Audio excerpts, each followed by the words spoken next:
सबसे पहले तो दशहरे के त्यौहार की सभी को शुभकामना। हमारे जीवन में बहुत सालों से दशहरा का त्यौहार आ रहा है और हम मना रहे हैं, लेकिन सत्संग में आने के बाद में हमें दशहरे के त्यौहार का कारण का पता चला, उद्देश्य का पता चला कि जब तक प्राणी मूल उद्देश्य से नहीं जुड़ता है वो उस देश तक नहीं पहुंच पाता है जहां पहुंचने के बाद में उसका उद्देश्य पूरा हो जाए, उसके जीवन का पाठ पूर्ण हो जाए और उसके जीवन में मुक्त अवस्था बन जाए या जीवन की मुक्त अवस्था बन जाए।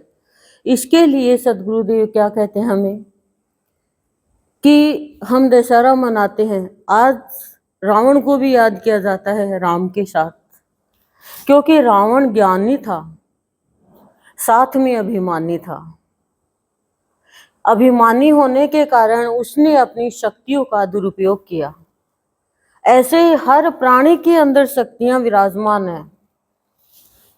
कुछ में सात्विक शक्ति है, कुछ में आसुरी शक्ति है, कुछ में संसारी शक्ति है, मतलब आध्यात्मिक, भौतिक और आसुरी शक्ति। तो कहने का तात्पर्य हम सत्संग में आके क्या समझ पाते हैं कि हमारे जीवन में सत्संग के बाद में आध्यात्मिक शक्ति, देवीय शक्ति, सात्विक शक्ति का प्रवेश होता है। तब हम तामसिक और राजसिक शक्ति जो होती है, जो हमारे जीवन से, समय से हमें लाभ नहीं उठाने देती, वो शक्ति क्या करती है? अभिमान की शक्ति है। वो हमारे जीवन में अशांति फैलाती है और हमसे जो हमारे अंदर ईश्वरीय शक्ति विराजमान है उसे दूर करती है। इसलिए हमें सत्संग की आवश्यकता है, सद्गुरु के शरण की आवश्यकता है। सत्संग में तो हम बहुत बार जाते हैं, आते भी हो आप लोग, लेकिन सत्संग के महत्व को जानना जरूरी है कि सत्संग का महत्व ये हमारा जीवन सदन बन जाए। आज हम इस बिल्डिंग को सदन क्यों बोलते हैं? क्योंकि यहाँ पे सत्य विराजमान है। तो हमारे बदन को सदन कब बोल पाएंगे? जब इसमें सत्य विराजमान हो जाएगा, संत विराजमान हो जाएगा। और वो कब होगा? वो होगा सात्विक गुणों से। सात्विक गुण कब प्रकट होंगे? जब हमारे जीवन में संत की बातों का प्रवेश होगा। और प्रवेश होने के बाद में भी उसका हम निवेश करना जान पाएंगे। प्रवेश तो कर लिया लेकिन निवेश नहीं हुआ तो फिर हम दूसरों का भला नहीं कर सकते। हम लगा ही नहीं पा रहे भगवान की बातों को कहीं अच्छे लोगों में, तो क्या हो रहा है? हमारे अंदर सात्विकता के गुण होते हुए भी हम उनका सदुपयोग नहीं कर पा रहे हैं। और सदुपयोग नहीं कर पाएंगे तो हमारे जीवन में अशांति रहेगी। तो क्या कह रहे हैं आज दशहरा के त्योहार पे सद्गुरुदेव कि प्राणी कभी भी किसी की शांति भंग मत कर, किसी का हक मत छीनना। मिल भी रहा है न्यायपूर्वक तो ही लेना, अन्याय से कोई का हक मत लेना। रावण में क्या त्रुटियां थी? उसने हक ही तो लिया था अपने, मतलब पिता तो एक ही थे, माँ अलग अलग थी। क्या किया? कुबेर जो उसका भाई था उसकी लंका छीन ली, सोने की लंका, और उसका विमान रावण ने छीन लिया। क्यों? रावण के पास शक्ति थी। शक्ति कुबेर के पास भी थी, ऐसा नहीं है कुबेर के पास नहीं थी क्या शक्ति।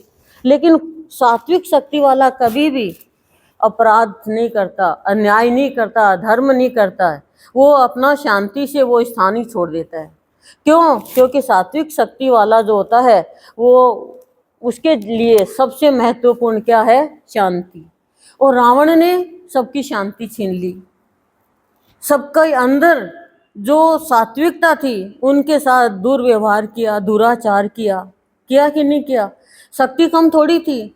तो यही तो दशहरा कह रहा है हमें, यही तो कह रहा है कि रावण तो कोई भी बन जाएगा, राम कोई कोई बन पाएगा, लेकिन लक्ष्मण तो बन जाओ, भरत तो बन जाओ, शत्रुघ्न तो बन जाओ। देखो जीवन में कितना आनंद आएगा, क्योंकि वो तो त्रिकालज्ञ है। भगवान को तो पहले ही पता था कि रावण आएगा वेश बदल के, अब अपने को दूसरा रोल अदा करना है, अभिनय करना है, पता ही था भगवान को। तो ऐसे संत को पता है कि हम यहाँ पर आने के बाद में हम अपनी शक्तियों का दुरुपयोग कर रहे हैं या सदुपयोग। तो हमारे अंदर जो शक्तियां हैं, इंद्रियों की, वृत्तियों की, विचार और भावना की, उनका सदुपयोग करना है, ना तो बाहर में किसी का बुरा करना, ना हमें अंदर से किसी का बुरा चाहना।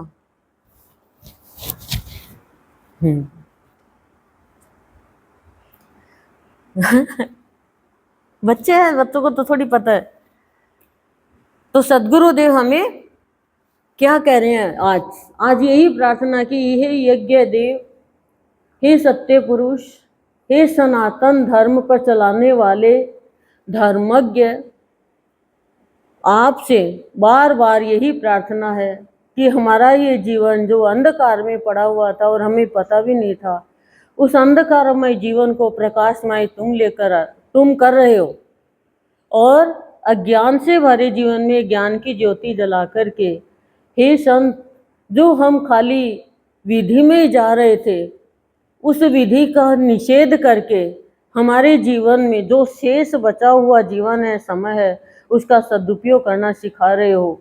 और अपनी शक्तियाँ हमें प्रदान ऐसी करो कि हम भी उन शक्तियों का सदुपयोग करके अपने जीवन का सदुपयोग कर पाएं, और सबको सत्य के पथ पर चलाकर हमारे जीवन में जो 10 विकार है उनको हराकर जीवन राममय, यज्ञमय, ब्रह्ममय बनाकर आपके चरणों में जब अंत समय आए तो पहुंच पाए। ओम शांति ही शांति शांति।